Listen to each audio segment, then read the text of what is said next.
Subscribe to Man Mahlaka and hit the bell icon for more such videos. Let's meet our men mentor for the day, Uncle Jolly, a graphologist, international motivational writer, and a life coach.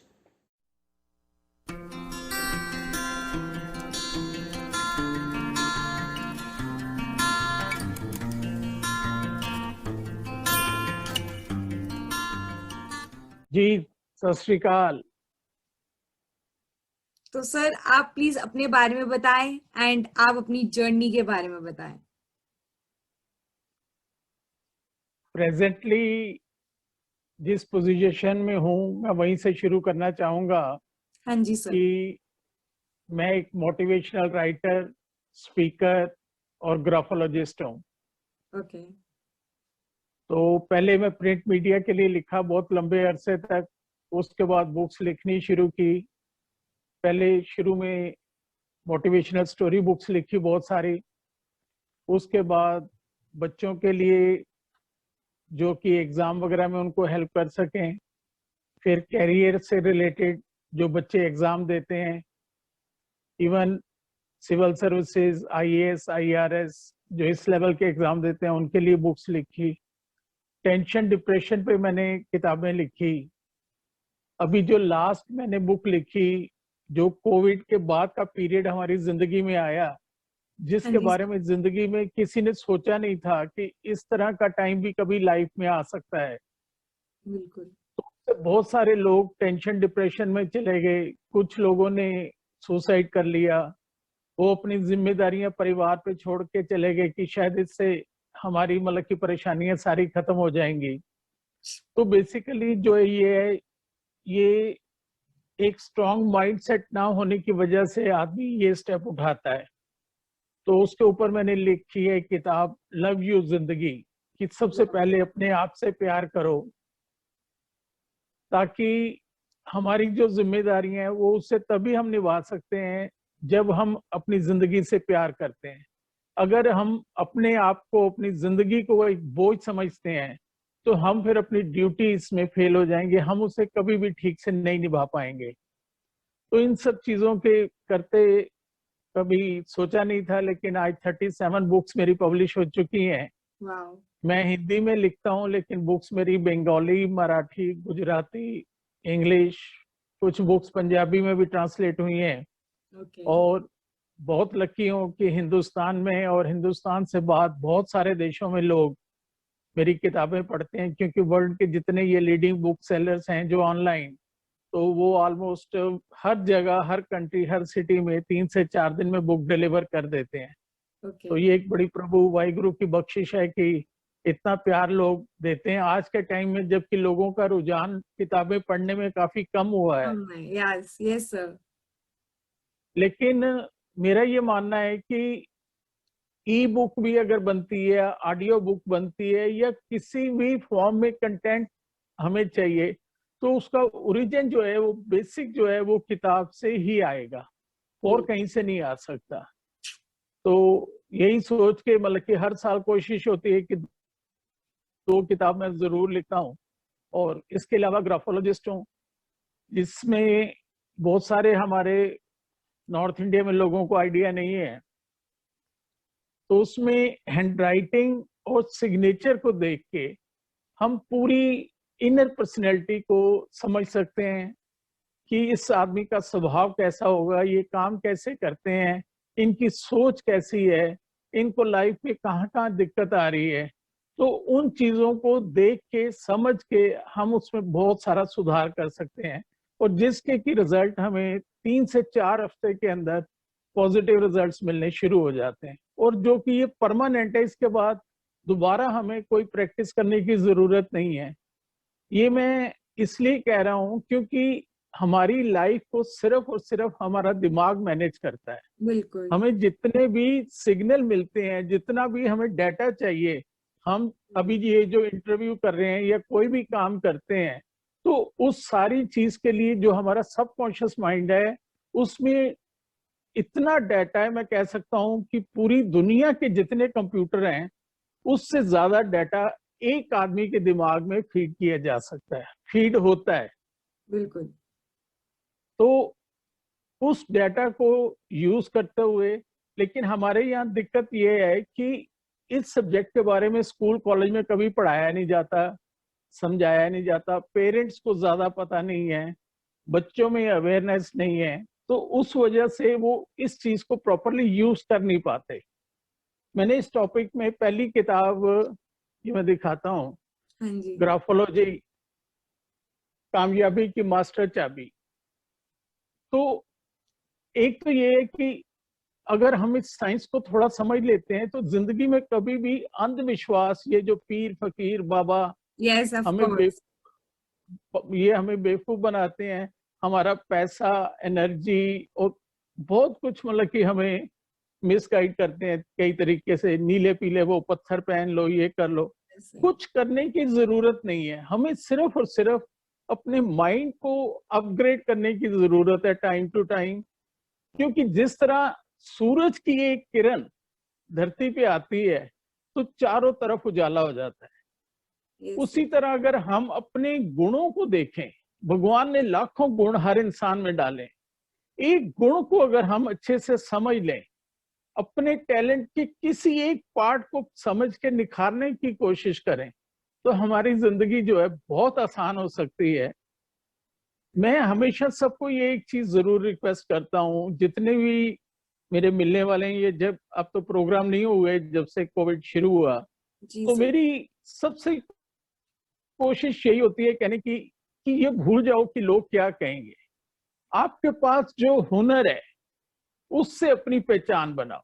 जिस दिन आपने अपनी एक अलग पहचान बना ली, अपने आप को नंबर 1 बनाओ, अपने आप को यूनिक बनाओ, उस दिन जमाना आपके पीछे होगा। यस जमाना कदर उन्हीं की करता है जो भीड़ से अलग हट के कुछ करते हैं। बिल्कुल। जब तक हम भीड़ का हिस्सा बन के चलते रहेंगे, हम कुछ अपने आप में वो शख्सियत वाली जो क्वालिटीज होती है ना, वो डेवलप कभी नहीं कर पाएंगे।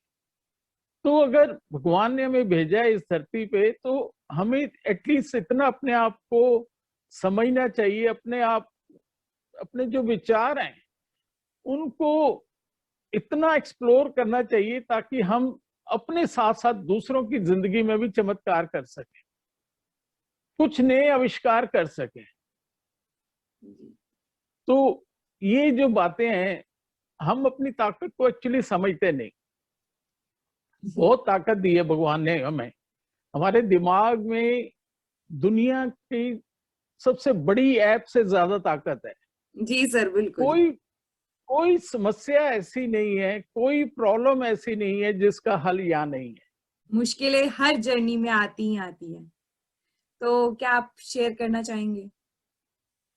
थोड़ी नहीं, क्योंकि मेरे फादर पाकिस्तान से आए थे, ओके। तो जब वो लोग पार्टीशन में इधर वाले वहां गए, वहां वाले लोग यहाँ आए, तो सबसे पहले तो घर बार की समस्या थी, घर ही नहीं थे। फिर उसके बाद कोई इनकम का सोर्स नहीं था। बिल्कुल। तो आज के बच्चे बहुत लकी हैं कि उनको हर चीज, हर फैसिलिटी मतलब कि बिना मांगे मिल जाती है, बिल्कुल। और जो कुछ वो मांगते हैं वो शाम से पहले पूरी हो जाती है। तो हमारे जमाने में ये सब कुछ नहीं था। कन्विंस के नाम पे घर पे एक साइकिल होती थी, तो सारा परिवार उसी से काम चलाता था। आज हर घर का एक मेंबर अपनी गाड़ी अलग रखता है, कहीं भी जाना है, तो ट्रेंड इस तरह से बन गया है। तो पढ़ाई लिखाई भी सरकारी स्कूलों में की, बहुत ज्यादा कोई ऐसी हमारे पास इंफॉर्मेशन नहीं थी। टीचर उन दिनों में बहुत कम पढ़े लिखे थे, खुद ही बेचारे वो मैट्रिक पास होते थे। तो और सबसे बड़ी चीज, पूरे इंफॉर्मेशन के नाम पे मुझे याद है कि मेरे बड़े भाई साहब थे, उनको एक वो डिक्शनरी मिली थी, वो भी शायद पहले मेरे चाचा ने पढ़ी थी, फिर मेरे बड़े भाई साहब को मिली, फिर वो मुझे मिल गई। तो बस एक वो डिक्शनरी सी थी, वो किताब से भी हाफ साइज की। तो अगर कोई चीज पूछनी है, समझनी है, तो आप उसमें से देख लो। इसके अलावा मेरे पास और कोई सोर्स नहीं था। तो आज तो बच्चों के पास इंटरनेट, गूगल, हर चीज दुनिया के बारे में जानकारी है, यूट्यूब वीडियोस, हर चीज बहुत अच्छी है। मैंने अपना एक YouTube चैनल इसीलिए बनाया है, 300 से ज्यादा वीडियो मैं बना चुका हूं। उस पे बहुत सारे मैंने वो टॉपिक मेनली लिए हैं जो स्कूल कॉलेज में नहीं पढ़ाए जाते, लेकिन जिंदगी जीने के लिए बहुत जरूरी है।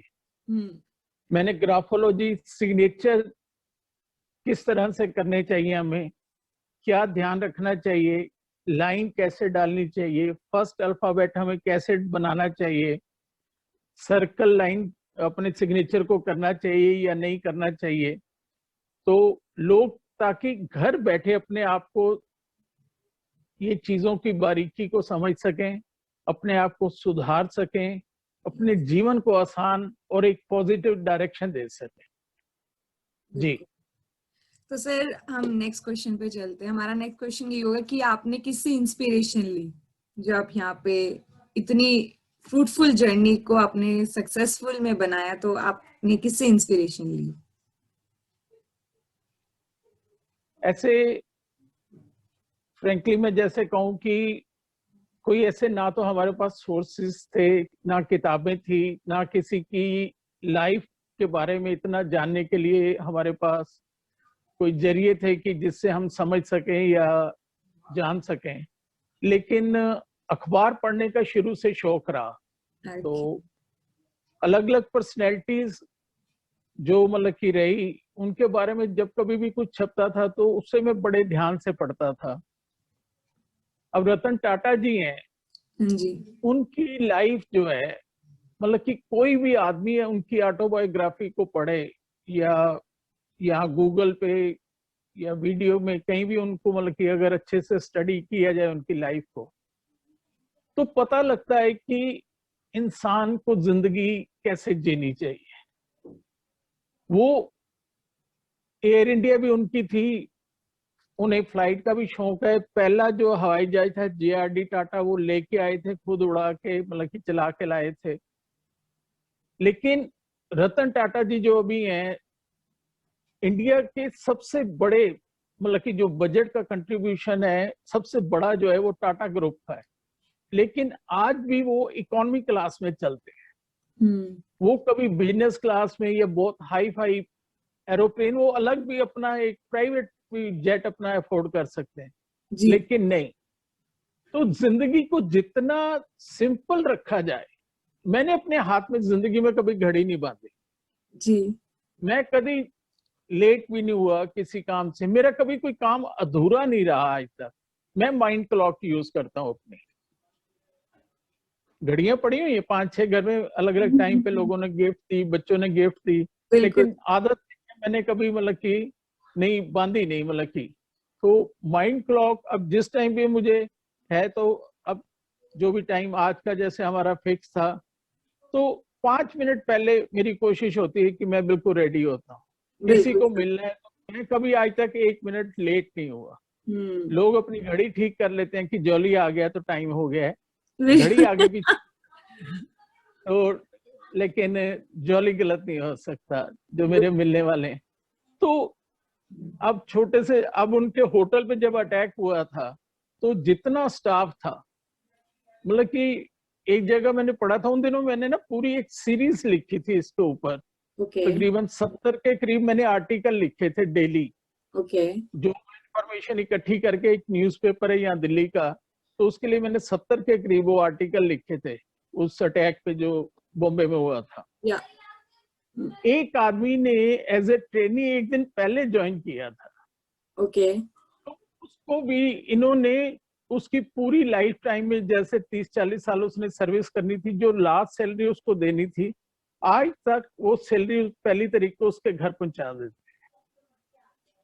तो ये होती है इंसानियत, मतलब बिल्कुल, कि हमें ये आम आदमी को भी समझने की जरूरत है। आम आदमी पागल हो रहा है पैसे के पीछे, दिन रात पैसा पैसा उसके पीछे भाग रहा है।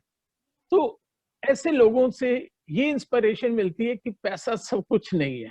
बिल्कुल, टाटा ग्रुप का जहां तक मुझे ध्यान है, ये तकरीबन 60 से 70% अपना जो प्रॉफिट है टाटा ग्रुप का, वो चैरिटी में खर्च करते हैं अलग अलग प्रोजेक्ट्स के ऊपर। जी, इसी तरह वाजपेयी साहब, उनकी पर्सनैलिटी को से मैं बहुत इम्प्रेस हूँ। मतलब कि ठीक है कि वो कभी अपोजिशन में रहे, कभी पावर में रहे, कभी बड़े नेता बने, कभी छोटे, लेकिन एक चीज ये थी उनके अंदर कि हर आदमी, कोई किसी भी पार्टी से है, कोई पॉलिटिकल पार्टी से नहीं भी लिंक रखता, हर आदमी दिल से उन्हें चाहता था, दिल बिल्कुल से प्यार करता था। तो शख्स तो हजारों लाखों आते हैं रोज दुनिया में, लाखों चले जाते हैं। बिल्कुल हमें चाहिए कि जिंदगी में कुछ ना कुछ ऐसे कर्म जरूर करें कि ऑर्डिनरी शख्स ना रहें, एक शख्सियत बनने की कोशिश करें। बिल्कुल सर। जी। तो सर आपका नेक्स्ट क्वेश्चन ये है कि आपको अगर सोसाइटी में कोई चेंज लेके आना है तो वो किस से रिलेटेड होगा चेंज? मेरी हमेशा कोशिश होती है कि ज्ञान, जी इंफॉर्मेशन, अवेयरनेस बिल्कुल जितनी हम बढ़ा सकें उसको बढ़ाने की जरूरत है। बिल्कुल क्योंकि आज अगर हमारी कंट्री की मैक्सिमम जो प्रॉब्लम है जी वो लैक ऑफ अवेयरनेस की वजह से। जब एब्सोल्युटली तक अवेयरनेस नहीं आएगी, हम ज्ञान को नहीं, चाहे गरीबी है, चाहे भूखमरी है, चाहे बीमारी है, कोई भी चीज है, किसी भी चीज को अगर ठीक करना है तो सबसे पहले हमें उस टॉपिक को गहराई से समझ के सोसाइटी में उसका प्रचार प्रसार करने की जरूरत है। बिल्कुल हमारे गवर्नमेंट मशीनरी कह लो, डायरेक्टली कहने का कोई फायदा नहीं है। पॉलिसी बहुत सारी बनती हैं, बहुत बड़े बड़े बजट बनते हैं, स्टेट गवर्नमेंट के बड़े बड़े बजट बनते हैं, लेकिन एक्चुअल रियलिटी में कितना काम होता है जी उस चीज को देखने की जरूरत बिल्कुल है। तो जब तक, क्योंकि ज्ञान, अवेयरनेस ये उजाले की तरह है, इसके बिना हमारी दुनिया जो है ना वो सिर्फ अंधेरा है। तो अंधेरे से जब तक बाहर नहीं निकलेंगे हम एक क्वालिटी लाइफ नहीं जी सकते। बिल्कुल सर तो मेरी हमेशा कोशिश होती है, बीइंग ए राइटर भी, मैक्सिमम इस तरह के प्रोग्राम भी मैं रेगुलर जो करता हूँ तो जी उसमें भी यही मैसेज मेरी देता हूँ रेगुलर। जो मैंने इतने 300 350 इंटरव्यू ये अपने वीडियोस भी बनाए, तो उसमें भी मैं बिल्कुल कोई इंटरेस्ट, एक पैसा नहीं मुझे चाहिए। जो मेरे पास फोन आते हैं उनको मैं अच्छे से अटेंड करता हूँ, जितनी जानकारी वो मांगते हैं मैं सारी कोशिश करता हूँ कि पूरी उनको शेयर करूं, बिल्कुल सर ताकि जब तक हम इस लेवल पे काम नहीं करेंगे तो सोसाइटी, परिवार, देश, मतलब कि जब हम बहुत छोटे थे तब भी इंदिरा गांधी कहती थी गरीबी हटाओ, उसके बाद भी 10 साल 20 साल फिर मतलब कि जो भी नेता आते हैं गरीबी हटाओ। बिल्कुल अब बूढ़े हो गए, दाढ़ी सफेद हो गई, गरीबी वही है, पहले से और 100 गुना बढ़ गई है, बेरोजगारी बढ़ गई है। बिल्कुल सर आज लोग, सरकार नौकरी नहीं देती। नौकरी क्यों ढूंढते हो तुम, क्यों नौकरी के पीछे भागते हो? एक गुण को अपने को समझो ना, भगवान ने सैकड़ों हजारों गुण आपके अंदर डाले, किसी एक टैलेंट को तो पहचानो। बिल्कुल इतना कमाओगे कि आपके 10 परिवार अच्छे से पल जाएंगे, आप एक की चिंता करते हो। बिल्कुल सर सिर्फ ये है कि अपने आप को सोने की तरह बनाओ, पारस की तरह बनाओ, तब मजा है। जी। तो सर लास्ट क्वेश्चन सर, आपको आप मैसेज क्या देना चाहोगे महान महिला को, हमारे प्लेटफॉर्म को? आपके प्लेटफॉर्म के लिए सबसे पहले तो मैं आपकी सारी टीम को सल्यूट करता हूं कि जो इस फील्ड में इतना बड़ा काम कर रहे हैं। Thank you sir. एक चीज मैं जरूर कहना चाहूंगा कि बिल्कुल लेडीज को अपने मन से सबसे पहले डर निकालना होगा। डर किस चीज का? कि लोग क्या कहेंगे। बिल्कुल लोग कुछ नहीं कहेंगे, आप हिम्मत करो। इतिहास बहुत पढ़ लिया है, अब हिम्मत करो कि इतिहास रचने की कोशिश करो। बिल्कुल सर कल्पना चावला जैसा बनने की कोशिश करो। मैं 2 लाइनें कहना चाहूंगा। बिल्कुल सर। महिला कभी हारती नहीं, उसे डराया और हराया जाता है। बिल्कुल। समाज क्या कहेगा ये कह के उसे कमजोर बनाया जाता है। आज कोई बच्ची कमजोर नहीं है। बिल्कुल। अपने अंदर कॉन्फिडेंस आपके अंदर भरा हुआ है, सिर्फ ऊपर की जो लेयर्स नेगेटिविटी की जम चुकी हैं उनको जरा सा साफ करो, बब्बर शेरनी बन के निकलेंगी सारी। बिल्कुल सर, बिल्कुल। Thank you so much sir कि आपने अपना इतना कीमती समय हमारे लिए निकाला। Thank you so much. Thank you ji.